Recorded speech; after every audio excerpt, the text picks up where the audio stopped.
Alors aujourd'hui nous sommes avec Adeline André qui est IAIPR de SVT dans l'Académie de Versailles, mais qui est aussi pilote académique du groupe Éducation et Sciences cognitives.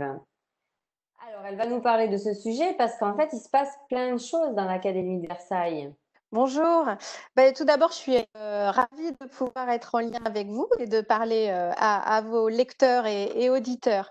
Et je suis ravie aussi de pouvoir présenter les actions que nous menons dans l'Académie de Versailles dans l'utilisation des apports des sciences cognitives parce que c'est une belle dynamique et c'est des perspectives vraiment encourageantes au service des apprentissages des élèves. Alors, je voudrais présenter trois points. Le premier point, c'est tout d'abord expliquer un petit peu pourquoi cette démarche. Et ensuite, dans les deux points suivants, expliquer un petit peu comment on a mis en œuvre dans l'Académie de Versailles ces démarches. Donc, en parlant de formation et puis ensuite d'un réseau un petit peu expérimentateur, on va dire, d'établissements qui sont engagés dans une dynamique un peu particulière et qu'on appelle le réseau des Learning Labs. Le pourquoi. Donc tout d'abord, peut-être dire que, personnellement, avant d'être inspectrice, j'ai été formatrice, j'ai été enseignante, évidemment, dans plein de contextes différents. Et j'ai commencé à m'intéresser aux sciences cognitives il y a plus de 10 ans, quand je travaillais à la fondation, La Main à la Pâte et j'ai eu la chance d'être introduite à ces thématiques, je dirais, par Elena Pasquinelli. Voilà, nous avons monté ensemble les premières formations de formateurs sur le cerveau qui apprend et ça a été pour moi une découverte d'un champ complètement nouveau. J'ai eu ensuite l'occasion en tant qu'enseignante d'expérimenter moi-même avec des élèves avant d'être inspectrice. Alors, cette démarche est très intéressante parce qu'elle va chercher dans les recherches qui portent sur la psychologie cognitive, les neurosciences, des informations sur comment est-ce qu'on apprend? Comment est-ce qu'on apprend plus efficacement? Est-ce qu'il y a des stratégies plus pertinentes que d'autres pour mémoriser, comprendre, être attentif, être engagé cognitivement, avoir la capacité d'autoréguler son action, donc c'est tout le champ qui concerne la métacognition. Et puis nous travaillons aussi actuellement sur des gestes qui permettent de réguler les comportements perturbateurs. Ça, c'est des grandes questions que les chercheurs en sciences cognitives ou en neurosciences interrogent, alors très souvent en laboratoire, parfois en classe, et puis ils tirent des résultats scientifiques. Et ces résultats scientifiques parfois sont agrégés dans ce qu'on va appeler des méta-analyses. Et les méta-analyses nous permettent de dire là, il y a quelque chose avec un effet assez fort, là aussi, et puis là, peut-être pas. Et ainsi, il y a des choses très intéressantes qui ont pu émerger. Par exemple, concernant la mémorisation, les recherches montrent qu'il est beaucoup plus efficace de se poser des questions et d'essayer d'y répondre, plutôt que de lire un cours. Et là, en fait, dans les apprenants scolaires, on se rend compte qu'il y a deux populations. Il y a les apprenants qui sont capables de se poser des questions finalement sans s'en rendre compte et qui ont l'impression d'apprendre en lisant un cours, mais en fait, cognitivement, dans leur tête, c'est pas ce qui se passe, enfin, il se passe plus que de la lecture. Et puis, vous avez aussi une catégorie d'apprenants qui n'est pas capable de faire ça et qui va lire un cours, et puis cognitivement, la mémorisation ne se fait pas parce que les réseaux de neurones ne sont pas activés tels qu'ils devraient l'être. Et ça, c'est des populations qu'on connaît très bien dans les écoles parce que, ou dans les établissements, c'est des élèves qui disent, ben voilà, je n'ai pas su répondre aux questions de cours et pourtant, je vous promets, hier soir, j'ai passé 3 heures à lire mon cours. Et donc, ça, c'est des élèves qui, si on ne leur donne pas les stratégies efficaces, vont considérer que l'école, finalement, c'est pas pour eux. Ils vont se démotiver et ils vont même aller jusqu'à du décrochage scolaire. Donc, la question de proposer aux apprenants des stratégies efficaces et de permettre même à ceux qui le font sans se rendre compte de s'en rendre compte et vraiment d'avoir une bonne représentation de ce qui se passe lors des apprentissages, c'est un enjeu fondamental pour motiver les élèves à faire les efforts cognitifs là où il faut. Donc, ce que l'on voit, c'est que les recherches nous disent que sur certains points, il y avait des gestes professionnels qu'on faisait de manière intuitive et qui sont confortés. Et puis sur d'autres, eh bien, il y a des gestes qui, au contraire, sont contre-intuitifs. Et du coup, ces apports de sciences cognitives viennent un petit peu parfois nous bousculer, mais en tout cas, redonner du sens aux choix pédagogiques que l'on peut faire. Donc ça, c'est le pourquoi. Alors après, le comment, c'est-à-dire comment est-ce qu'on va passer des résultats issus de la recherche à des apprentissages plus efficaces de la part des élèves. Bon, on voit bien que dans cette chaîne, il y a l'importance, bien sûr, des professeurs et du coup de la formation des professeurs et donc de la constitution d'un pool de formateurs. Donc, dans l'Académie de Versailles, quand je suis arrivée il y a 3 ans, il y avait des formateurs qui intervenait sur ces thèmes-là, mais il n'y avait rien de structuré. Donc, moi, j'ai proposé un projet qui a été accepté pour structurer un groupe de formateurs. Et donc, au jour d'aujourd'hui, on a un groupe avec 60 formateurs, donc qui est assez étoffé. Et ces formateurs, eh bien, ils ont reçu une formation avec des gens expérimentés, avec des chercheurs qui interviennent également pour nous accompagner. Et cette formation, elle est vraiment sur le long terme, c'est-à-dire que les jours de formation sont au milieu, à la fin, nous avons des projets de construction de ressources communes, etc. Donc, c'est une vraie dynamique sur le long terme, voilà, associée à des outils type espace magistère. Et ces formateurs-là interviennent dans des établissements scolaires pour former des équipes qui font cette demande d'être formés aux apports des sciences cognitives. Et donc là, après, on a ce qu'on appelle en jargon des négociations où en fait l'équipe de formateurs va négocier avec l'équipe de l'établissement le projet de formation. Parce que bien sûr, au cours d'une formation, on ne peut pas tout aborder, hein, tous les thèmes que j'ai évoqués. Voilà, mais classiquement, dans un premier temps, on va commencer par travailler sur la mémorisation et l'attention, et dans un deuxième temps, sur la compréhension, par exemple. Voilà. Et sachant que on essaye toujours d'articuler 3 choses, c'est-à-dire pour que les élèves acceptent de suivre ces stratégies, il faut qu'ils en comprennent le pourquoi. Donc, on commence par former les élèves. Puis, on outille les élèves avec des outils et des stratégies. Et enfin, on organise ce que je disais tout à l'heure, c'est-à-dire des moments de métacognition qui permettent aux apprenants de savoir où ils en sont et surtout de réguler leur action pour progresser. Donc voilà, c'est le cadre général. Alors, je suis un professeur des écoles, par exemple, et j'ai envie de rentrer dans le réseau. Est-ce que c'est possible?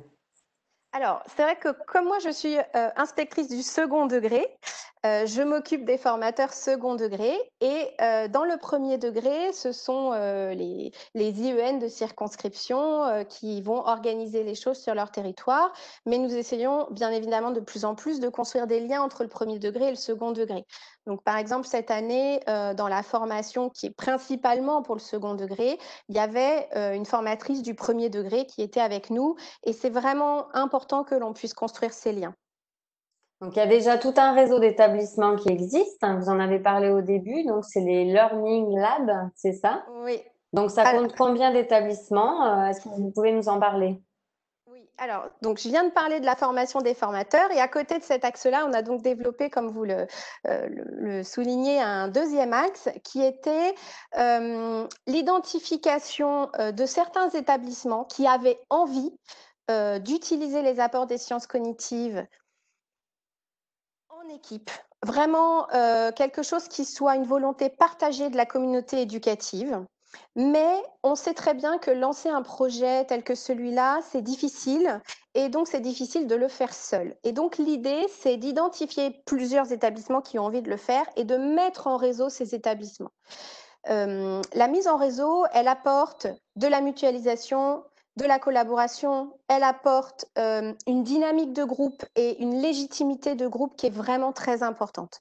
Donc, ce réseau, on a créé une charte donc qui s'appelle la charte des Learning Labs, qui précise en fait ce qu'il faut pour être Learning Lab. Et en fait, on est très fort sur quelques fondamentaux, mais ensuite, on est très sur les mises en œuvre parce qu'il est juste fondamental de pouvoir s'adapter au public, au contexte, aux problématiques, aux envies, aux disponibilités des uns et des autres.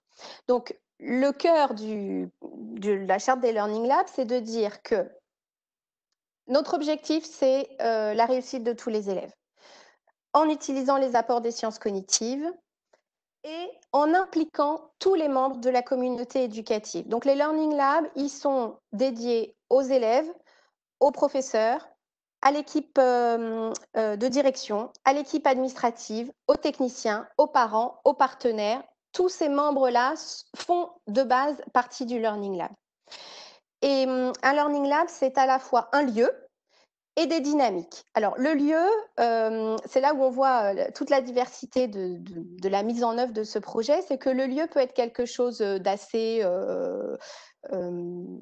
important. On a par exemple un lycée qui a dédié l'ensemble de son CDI au Learning Lab avec des espaces qui ont été repensés, du mobilier qui a été acheté en lien avec les apprentissages. Mais à contrario, on a des établissements où il n'y avait pas de lieu disponible et où on a juste un petit morceau de mur. Mais je dirais, en fait, ça suffit. Le morceau de mur suffit.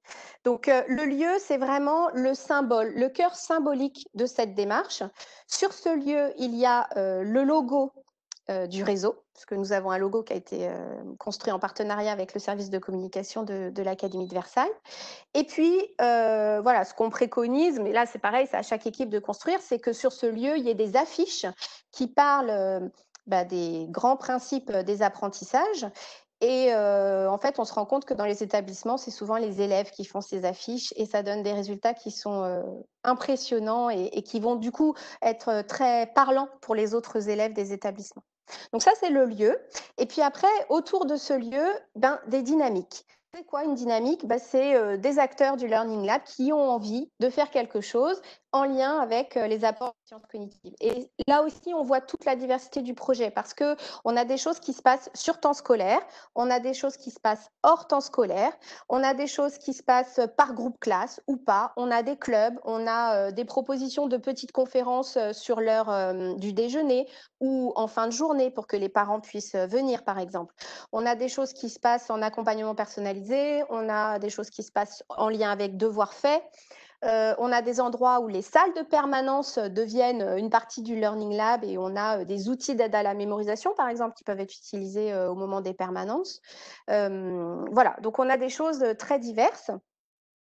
Les Learning Labs souvent organisent des petites formations pour les élèves pour que justement ils comprennent le fonctionnement cérébral et qu'ils adhèrent aux stratégies d'apprentissage qu'on leur propose. Et là aussi, ça peut être très divers. On a des établissements qui vont former les élèves de 6e la semaine de la rentrée. Voilà, ils font une semaine de rentrée un petit peu particulière et chaque jour, il y a des petits modules qui sont proposés. Au contraire, vous avez un établissement qui a proposé de faire ça en accompagnement personnalisé sur les classes de 4e. Vous voyez, donc ça va être très variable. On a un établissement, par exemple, qui a l'année dernière fait un programme assez lourd d'accompagnement de la cohorte de 3e pour préparer les épreuves écrites du DNB. Voilà, en outillant énormément la mémorisation à long terme de manière très régulière, très répétée, avec des plannings de mémorisation expansés. Et là, ça a été un très gros travail d'harmonisation au sein de l'équipe pédagogique, en lien avec l'équipe de direction qui a rendu ce projet possible. Donc voilà, on voit qu'il y a des endroits, par exemple des lycées, où ce sont les élèves qui vont proposer des ateliers en disant mais par exemple, sur mon téléphone, j'utilise telle application. Alors bon, aujourd'hui, avec le confinement, je pense que tout le monde a fait un grand bond sur l'utilisation des applications. Et voilà, et donc des élèves ont proposé d'organiser des moments auxquels ont participé des enseignants parce qu'ils ne connaissaient pas ces applications. Et c'est vrai que les élèves, sur ce plan-là, ont souvent pas mal de choses à nous apprendre. Les Learning Labs aussi proposent souvent des moments d'échange entre collègues sur l'heure du déjeuner, donc une fois par semaine, une fois par mois, à des dates prévues. Voilà, un petit Learning Café ou Connie Sandwich ou des choses comme ça, qui sont en fait des moments privilégiés pour pouvoir échanger. Et chaque Learning Lab a quelques professeurs qui sont identifiés comme étant des professeurs ressources. Et ces professeurs ressources, ils sont mis en réseau. Donc, il y a un espace magistère collaboratif dédié pour les professeurs ressources des Learning Labs. Et nous avons des réunions. Alors, pour ceux qui viennent de l'Académie de Versailles, je peux organiser des réunions, voire des formations en présentiel. Pour tous les autres qui sont hors Académie de Versailles, on fait des réunions à distance voilà, via une classe virtuelle. Et en tout cas, on a des questions communes, des projets communs voilà, sur lesquels on réfléchit et sur lesquels on partage les expériences des uns et des autres. Merci Adeline, c'était très complet. Est-ce qu'il y a un endroit, un site internet où on peut retrouver toutes ces informations ou est-ce qu'il y a une personne qu'on peut contacter pour ceux qui nous écoutent? Alors, la personne à contacter, bah, c'est moi. Donc, D'accord. ouais, mon adresse mail, bon, c'est adeline.andré@ac-versailles.fr. Sinon, il y a, sur le site de Synapse, qui est un site de la main à la pâte, il y a un témoignage sur les Learning Labs. Donc, là aussi, on peut trouver, d'autres informations ou d'autres détails, sur le projet. D'accord. Bah, merci Adeline et à bientôt. Merci à vous. Merci à vous, à très bientôt. Au revoir.